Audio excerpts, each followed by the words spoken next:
gödül sözleri kadal sensiz maňa ýaz olmaz.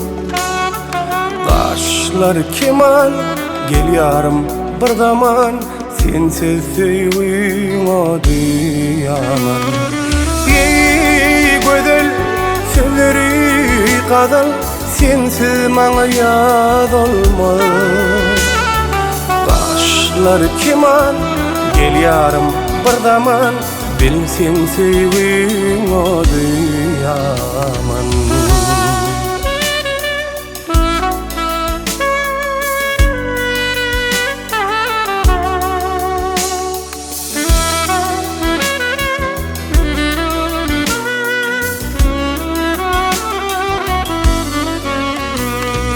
Saçlarım oynadıp şimala, sen keşpin tapmadım cimala.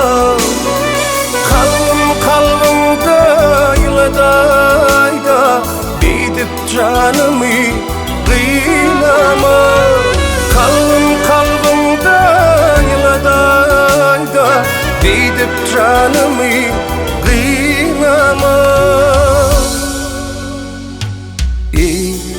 Gödül sözleri kadal sensiz maňa ýaz olmaz.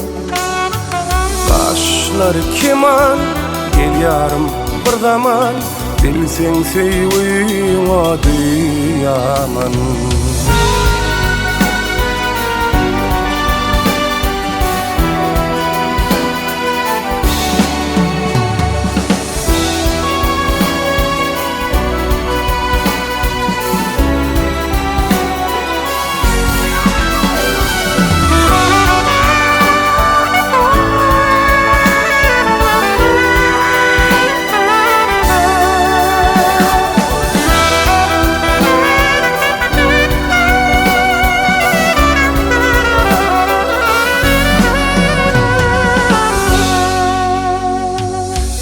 Akvalım sana bağlı, yitirdim men gülzarımı.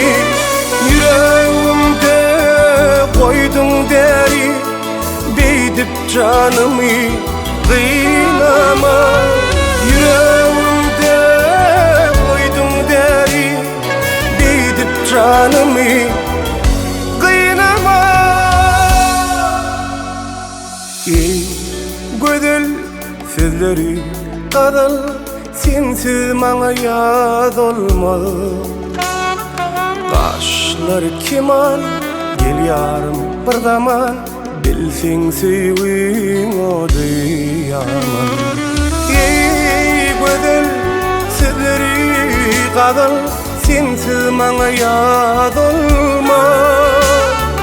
Gaşlar keman gel bir zaman bilseň söýüňe diýaman. Bilseň söýüňe diýaman. Bilseň söýüňe